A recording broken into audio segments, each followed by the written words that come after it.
The great hall pulsed with quiet anticipation. 100 candles burned in iron sconces, their flames wavering like nervous witnesses as warmth and light poured across carved pillars and tiled stone. Courtiers in embroidered silks lined the room in disciplined rows, their faces polished into masks of reverence. Above them, banners hung unmoving, as if the very air itself held its breath. At the center of it all, elevated by marble steps and the weight of expectation, stood the king. His posture was rigid with ceremonial pride. His crown glimmered like a captive sun. His voice, just moments earlier, had filled the hall with the confidence of a man certain of his own strength. But the body that carried him had other plans. It began with a twitch at the corner of his mouth, a brief, involuntary spasm that rippled down his jaw.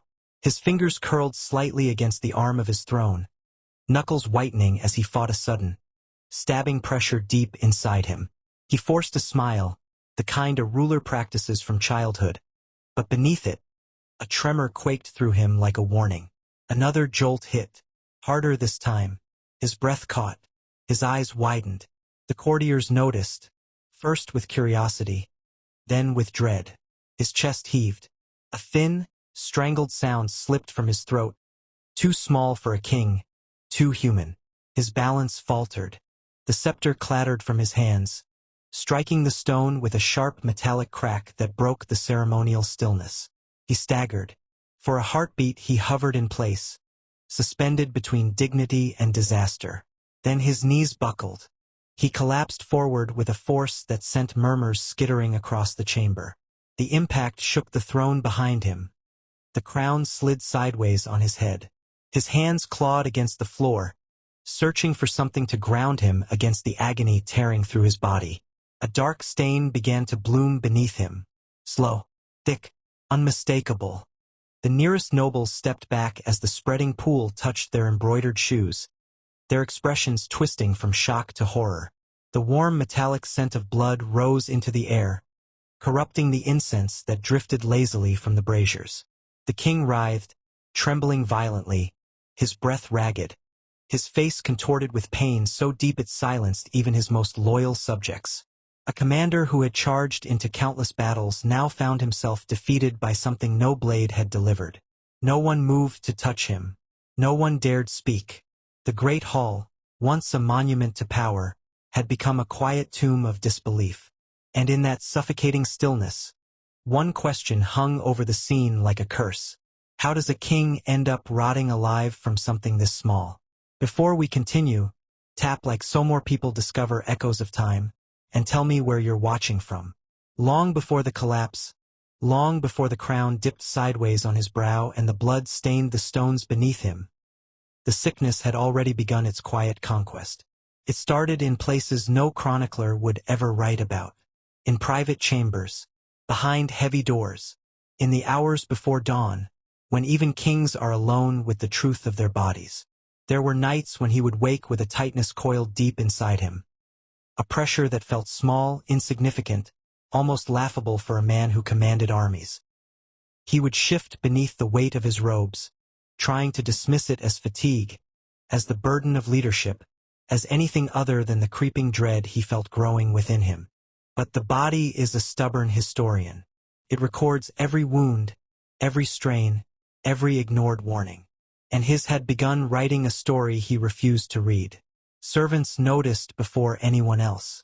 The way the king sat gingerly at feasts, how he shifted on his throne with an unease he tried to disguise behind regal poise, how his breaths, on certain days, came a fraction too sharp, as if each inhale brushed against hidden pain.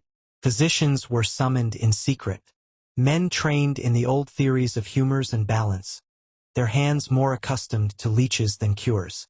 They spoke softly, offering explanations wrapped in polite vagueness, careful not to wound a pride that could end their careers as swiftly as a blade.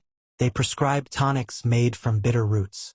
They heated oils and applied poultices. They whispered about imbalance, about heat in the liver, about impurities rising from within. But none dared name the truth, because the truth was small, embarrassingly small, the kind of ailment peasants endured with grit and silence. And yet, Inside this king it festered. Some nights, he gripped the bed frame until his knuckles blanched, waiting for the stabbing pain to pass. Other nights, he remained frozen in his seat long after council had ended, unwilling to stand, afraid of what the movement would ignite. He hid it well in public. Kings are trained to conceal weakness the way thieves hide precious coin. But behind the gold embroidery and ritualized ceremonies, a quiet war had already begun. A war no swordsman could win. A war against flesh itself. While kingdoms shifted, borders trembled, and foreign threats gathered beyond the horizon, the king's greatest enemy had been growing inside him. Small, swollen, undignified, and lethal. The court did not yet know it. The kingdom did not suspect it. History would later refuse to speak of it. But the first shadow of his downfall had already taken hold, settling deep within him like a rot waiting for its chance to bloom. And the day it did, the world would watch a king unravel. There are moments in a king's life that are remembered for triumph. Coronations, victories, proclamations. And then there are the moments remembered for their arrogance. This one belonged to the latter. It happened on a morning meant to display strength. A day crafted for spectacle, for reassurance, for the performance of power. The court had gathered in the training yard, a place where sunlight glinted off steel and the air tasted of sweat and dust. Nobles watched from shaded balconies, murmuring with approval as the king moved among his warriors, inspecting armor, exchanging brief nods of pride. For months, whispers had circulated about his health. Today was meant to silence them. He stepped forward, shoulders squared, jaw set with the determined defiance of a man who could not bear to be seen as fragile. Before him lay the challenge, a ritual test of strength, one he had completed effortlessly in his youth. Lifting the ceremonial stone, a massive slab of carved granite, smooth from generations of hands trying, and often failing, to raise it. When he approached it, the courtiers leaned forward. He crouched. He wrapped his fingers around the cold surface, and with a steadying breath he pulled. At first he rose smoothly, muscles tightening along his arms, his back, his legs. For a brief moment the world obeyed him, the stone shifting upward as though acknowledging its king. But then the strain deepened. A tremor rushed through his spine. A pulse of pressure coiled viciously in his gut, and something inside him snapped. It wasn't a sound anyone else could hear, but he felt it. A tearing heat, sudden and merciless. Pain ignited at the base of his body, radiating outward like fire racing along oil. His vision blurred. The stone slipped, and before he could steady himself, a sharp, wet agony ruptured deep inside him. He dropped the stone with a cry he could not swallow.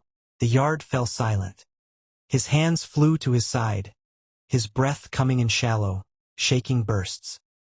He staggered backward, eyes wide with disbelief. Not at the injury itself, but at the horrifying realization that this was no ordinary pain. Warmth spread beneath his robes, a heat too slick, too sudden to be anything but blood. He fought to stand tall, to reclaim dignity, to hide the catastrophe unfolding within him. But his legs were weak, trembling like a man standing on breaking ice.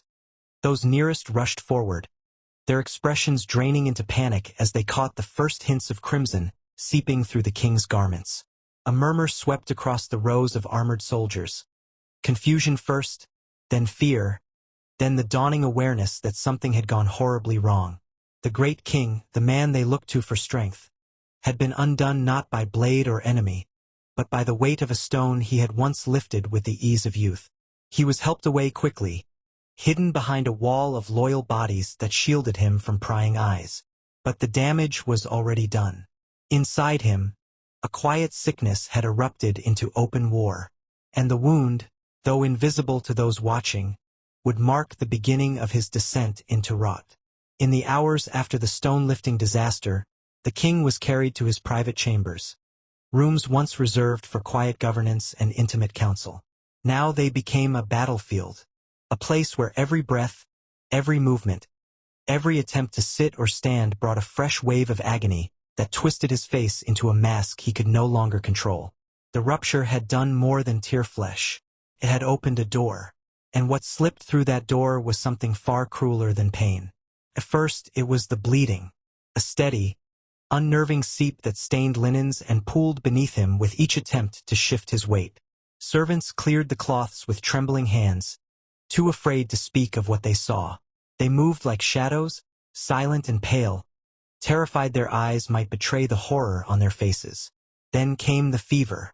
It rose slowly at first, like a tide creeping over a quiet shore, a warmth that clung to his skin and refused to let go.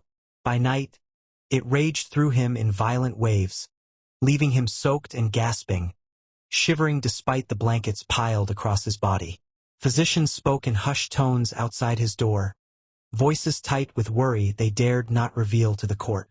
Infection had begun its work. His body, once the symbol of authority, had become soil for decay, a place where flesh softened, where heat pooled, where something unseen spread through him with deliberate, merciless purpose. The stench was the next thing they noticed, subtle at first, a faint sourness that clung to the air like a warning. But as days passed, it thickened. It grew heavy, pungent, undeniable. A smell that turned stomachs and forced servants to breathe through cloth, though they pretended it was nothing but incense irritating their noses. The courtiers did not yet know the truth, but they sensed it. They sensed it in the king's absence from council, in the guarded expressions of the men posted outside his chambers, in the way messages took longer to be answered, the decisions more delayed, the kingdom moving with a sluggish, uneasy rhythm.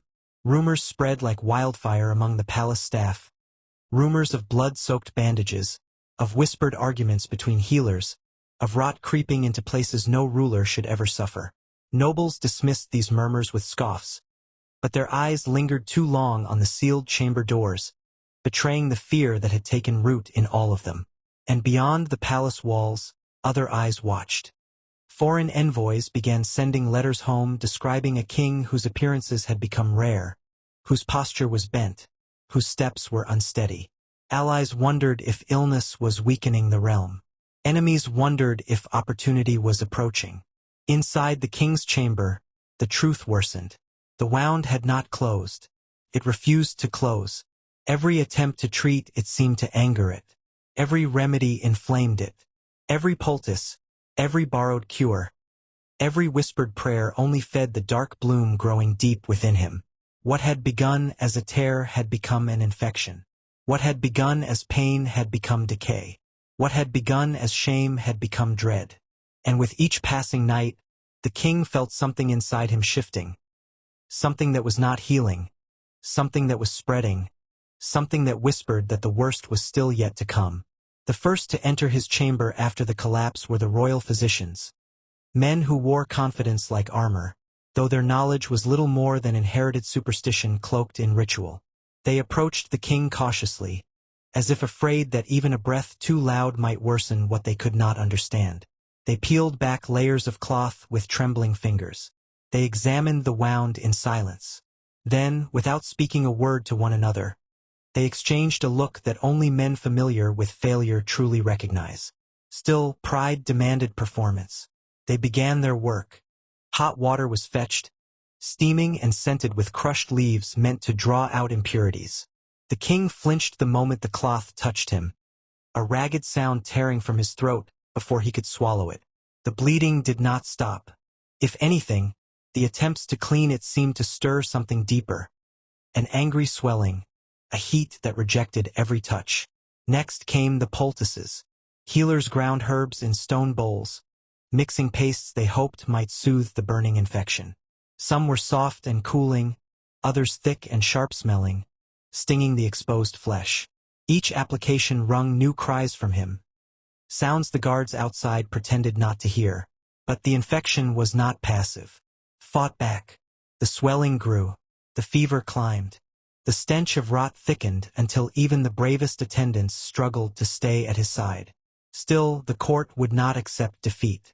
Monks were summoned, reciting prayers that filled the chamber like smoke.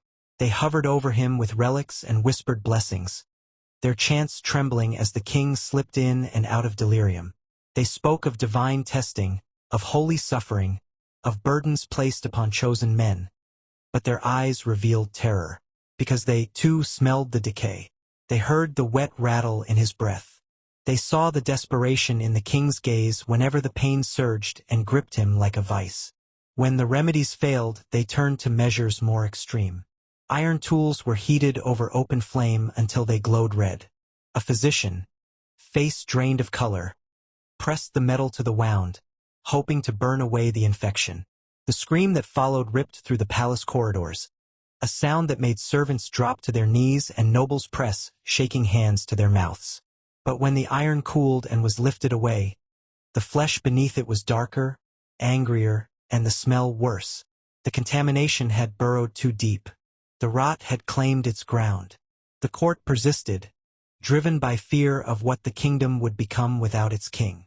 But every attempt to save him, every prayer, every tincture, every desperate experiment, only revealed how helpless they truly were. Outside his chamber, the palace buzzed with rumors.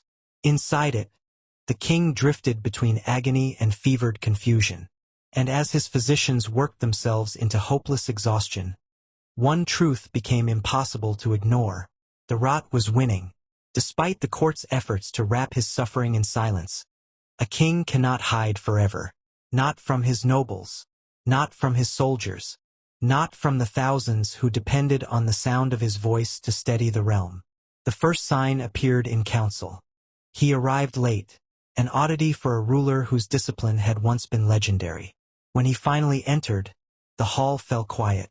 His posture was wrong.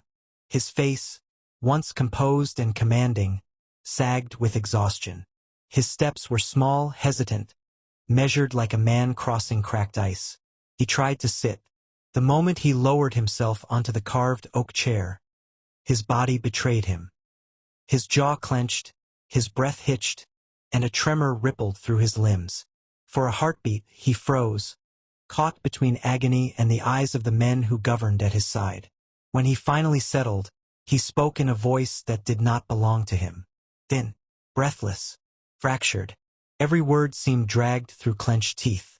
Every sentence paused by a tightening pain he could not mask. Counselors exchanged furtive glances. Some stared at the floor, afraid to meet the king's gaze. Others watched him with dawning horror, recognizing the unmistakable signs of a man trapped in a body that was failing him. No one dared address it, but unspoken truths crowded the air like smoke. Later, when he attempted to rise, he couldn't. Two attendants rushed to steady him, hands gripping his arms a moment too long, a moment too urgently. The king shoved them away, but the damage was done. The court had seen the weakness he had fought so hard to bury, and whispers began.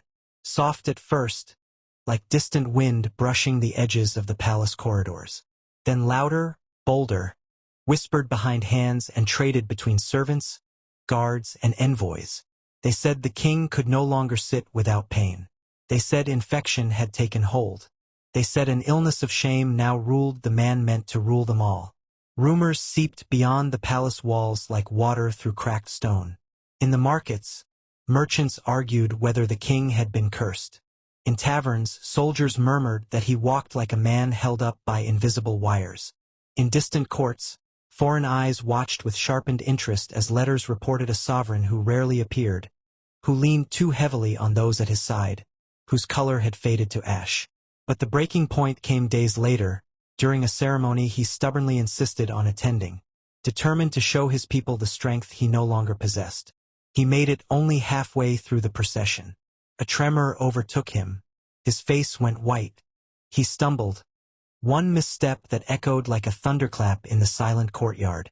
The guards lunged forward, catching him before he hit the ground. Gasps rippled through the crowd. Mothers covered their children's eyes. Old men crossed themselves. Nobles paled as they realized the kingdom's future was hanging by a fraying thread of flesh. He was carried away, his crown tilted, his robes dragging against the dirt, blood soaking slowly through the fabric at his side. And from that moment on, every person who had witnessed it understood. Their king was no longer battling an illness. He was being consumed by it. The chamber where he spent his final days no longer resembled a royal room. The windows stayed shuttered. The tapestries hung limp and darkened by smoke. Bowls of wilted herbs cluttered the tables, their once strong scents drowned beneath the heavier, sour odor that clung to every surface. The king lay half upright, propped on cushions that did little to ease the agony pulsing through him. His skin had taken on a waxen pallor, stretched thin over sharp bone. Fever burned through him in relentless waves, so fierce that some nights his sheets dried stiff with sweat before attendants could change them.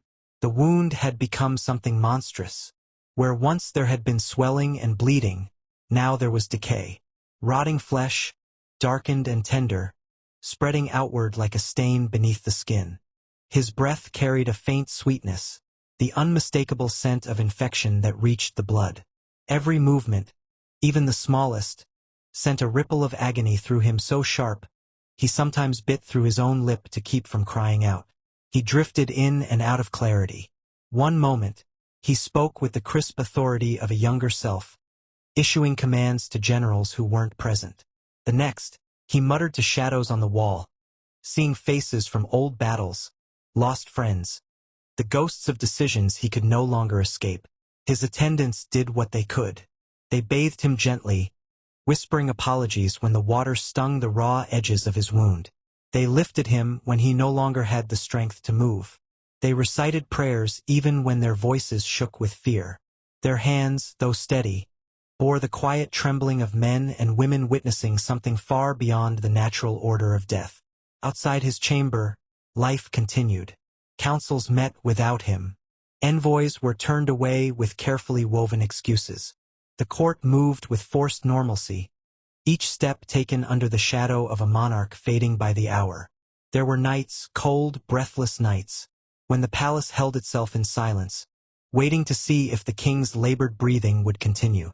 And there were moments when it stopped long enough for attendants to think the end had come, only for him to gasp awake, eyes wide with terror, grasping for a world he was slipping away from. His body was failing. His mind was unraveling. His spirit, once unbreakable, flickered like a dying flame. And yet, somehow, he remained alive, caught in the torturous space between breath and oblivion, between duty and surrender, between the man he had been and the ruin he had become. His last days were not a descent. They were a slow drowning, a surrender to rot, to fever, to the betrayal of the flesh he had once trusted to carry the weight of a kingdom. If you're still with me in this story, tap like so more people can discover echoes of time, and tell me where you're watching from. When the final breath left his body, the palace exhaled with him. A long, trembling release of fear, exhaustion, and unspoken relief. Word of his death spread first through whispers among the servants, then through the cautious steps of messengers moving from corridor to corridor, and finally through the heavy tolling of the palace bells. But the truth of his death did not travel with the news. The men who prepared his body worked quickly, and with a fear sharpened by what they had witnessed in the days before. They cleaned him with trembling hands, averting their eyes from the wounds, the darkened tissue, the unmistakable signs of a man eaten alive by infection. They washed away the blood. They masked the smell. They arranged him in ceremonial garments lined with gold thread, robes heavy enough to hide the frailty beneath.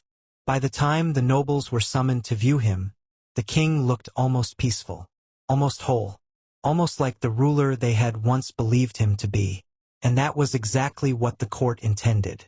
The chronicles written in the aftermath were spare, careful, polished like stones tumbled smooth in a river. They spoke of a long illness, of a noble suffering born with courage, of a king who worked tirelessly until the final hour. They erased the humiliations. They buried the pain. They sealed away the details of the rot that had humbled the crown. History, after all, is as much about what is omitted as what is recorded. The scribes wrote of his reforms, his victories, his piety. They carved his name into the memory of the kingdom not as a man, but as a symbol, a figure forged from achievements, stripped of the human decay that had consumed him. But outside the palace walls, a different story traveled. Soldiers whispered of the king who staggered through the courtyard before collapsing in blood. Servants traded accounts of nights spent tending to wounds they could not bear to look upon. Foreign envoys returned home with stories of a monarch whose body failed him in ways no kingdom could forgive. These tales mixed with speculation, rumor, superstition. Some said he had been cursed. Others claimed divine punishment. Others still spoke of a hidden weakness he carried since youth, one that finally rose to claim him. Across villages and market squares, his illness became a cautionary tale, a reminder that power does not protect flesh, that glory does not shield a man from the quiet betrayals of his own body, that kings, for all their crowns and armies, are as mortal as the poorest peasant who bends beneath the weight of a day's labor. With time, the sharper edges of his suffering were softened by retelling. The humiliation faded. The rot blurred into metaphor. The truth dissolved into myth. And all that remained in the official record was the shadow of a man who once ruled. His pain erased, his collapse forgotten, his humanity polished into something distant and untouchable. But history does not stay silent forever. In the cracks between the accepted tales, in the fragments preserved by those who dared to speak softly of what they had seen, the truth lingers like a ghost, a reminder that behind every crown lies a story, behind every legend, a body, behind every triumph, a fragile heartbeat that can be undone by the smallest, most unthinkable thing. If this hidden side of history pulls you in, tap like so others can discover echoes of time, and tell me where in the world you're watching from.